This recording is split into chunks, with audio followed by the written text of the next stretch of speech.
Hey y'all, and welcome back to my channel.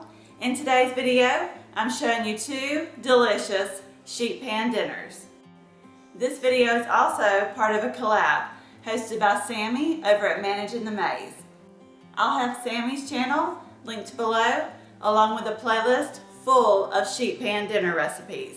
So when you're done with this video, be sure to check out the rest. Now let's go ahead and get started.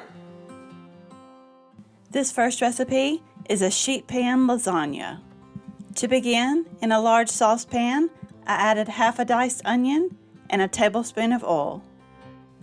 I let that saute for just a few minutes, just to soften it up a little bit. Next, I added in a pound of the mild Italian sausage. That's all the recipe called for, but I wanted to add in a little extra meat, so I added in half a pound of ground beef. I broke that up and let it cook until it was cooked through. And while that was cooking, over to a large pot, I added a 16-ounce box of lasagna noodles. And I did break those up into about 2-inch pieces, but they do not have to be perfect. And I cooked those a few minutes less than the package instructions, just because they'll continue to cook in the oven. And I did add some salt to that water. And while those noodles are cooking away, I'm going back to that sausage and ground beef mixture. And I did drain that grease, and I added in a teaspoon of minced garlic. Now just stir that around and let it cook for a minute or so until that garlic becomes fragrant. And to season it up a little bit, I added a couple teaspoons of Italian seasoning, about a half a teaspoon of salt, and a fourth of a teaspoon of pepper.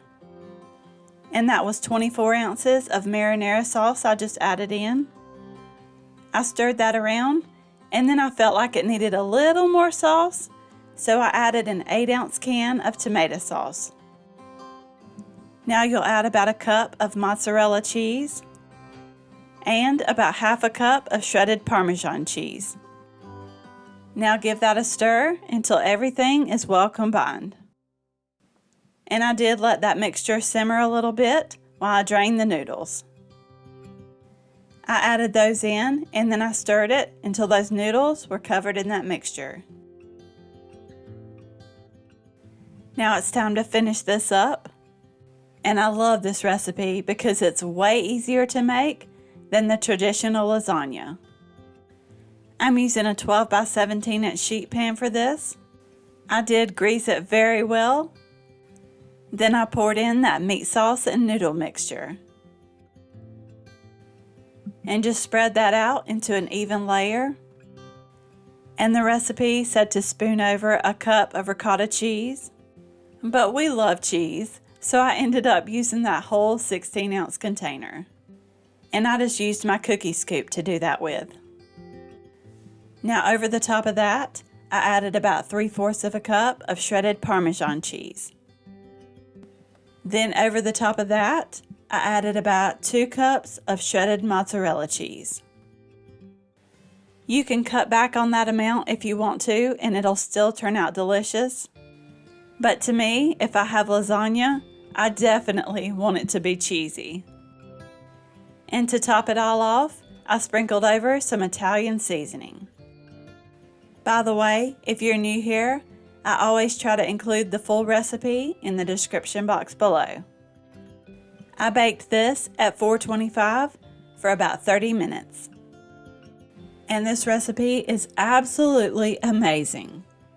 This one actually came from Giada on the Food Network. I did make a few changes, but I'll be sure to include those in the recipe notes.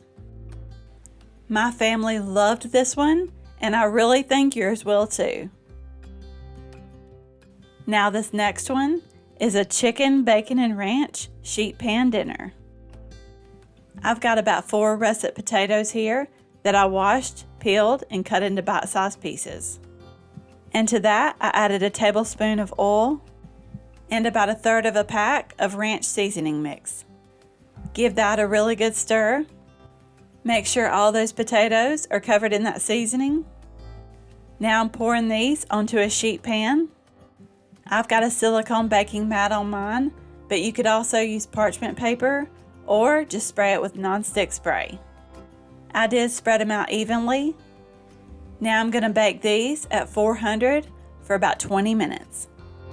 While the potatoes are baking, in that same bowl, I added 1.5 pounds of boneless, skinless chicken that I cut into bite-sized pieces, a 10-ounce bag of frozen broccoli florets, and a tablespoon of oil, and the rest of that ranch seasoning mix. Stir all that up really well. I did want to mention, if you're coming over from the playlist, I'm so glad you're here, and it would really mean a lot to me if you would hit that subscribe button and become part of my YouTube family. Okay, the potatoes have baked for 20 minutes, so I took them out of the oven and tossed everything around and then pushed all those potatoes to one side. We got to make some room for the rest. Now I'm adding in that chicken and broccoli mixture, and I did spread it out as best as I could. Now only a couple things left to do here. I've got 4 slices of uncooked bacon. I just used my kitchen shears to cut those slices into really small pieces. And I'm just evenly spreading those over everything. And that bacon does like to stick together, so just make sure you spread it out good. I put this back into the oven to bake for 25 minutes. When that's done and the chicken is cooked through, take it out of the oven, and you're supposed to stir it around a little, but I did not. I topped everything with about 2 cups of shredded cheddar cheese. Now this goes back into the oven for the last time for about 5 to 10 minutes, or just until that cheese is melted. This recipe has so much flavor. It is delicious. And I just love how easy it is to make. It's a perfect weeknight meal. I really hope you enjoyed this video. You may also like these. Don't forget to subscribe down below for more easy recipes, and I will see you in the next one.